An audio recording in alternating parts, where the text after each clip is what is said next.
Question देखिए, in a simple pendulum experiment of for determination of acceleration due to gravity g, time takes for 20 oscillations is measured using the watch of 1 second least count.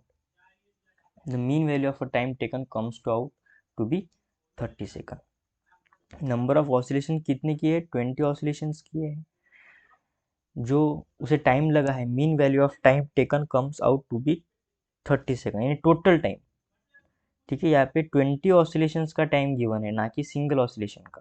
तो मैं इसे small T लिखता हूँ, कितना है complete? 30 second.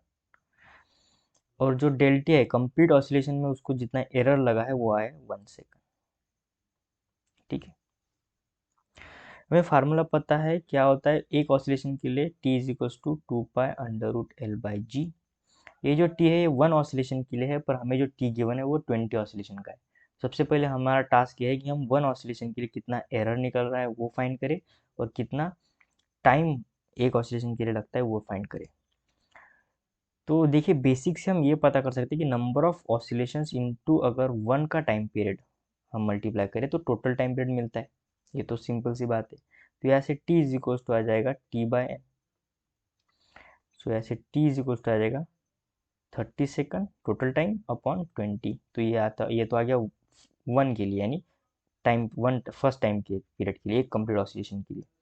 उसी प्रकार n into अगर मैं 1 टाइम में कितना एरर है उससे मल्टीप्लाई करूँ तो कंप्लीट एरर पता चल जाएगा।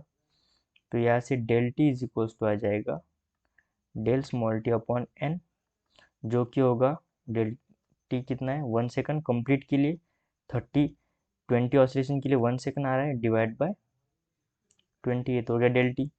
अब हम इस फॉर्मूले को सॉल्व करेंगे taking square on both side. T square is equals to 4π²L/g।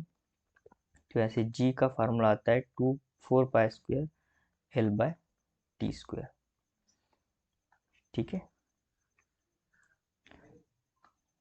इस फार्मूला को कॉपी कर लेते हैं यहाँ पे।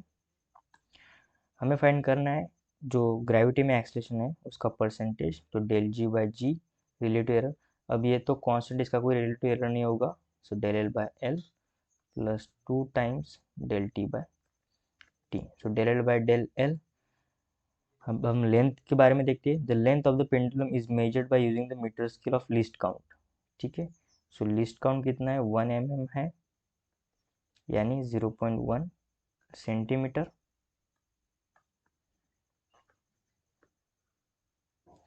ठीक है, और जो लेंथ मेजर किया है वो है 50.0 सेंटीमीटर। सो डेल एल आ जाएगा 0.1 सेंटीमीटर, आ जाएगा 55.0 centimetre plus 2 times delta T कितना निकाला हमने? 1/20, और टी कितना निकाला? 30/20। सो 20 से 20 कट जाएगा। इसे सॉल्व करने के बाद ये आ जाएगा 0.06848। ठीक है, और इसे अगर जब मैं 100 से मल्टीप्लाई करता हूँ, क्योंकि मुझे परसेंटेज चाहिए, तो ये आ जाएगा 6.8%, जो कि ऑप्शन सी यहाँ से मैच करेगा।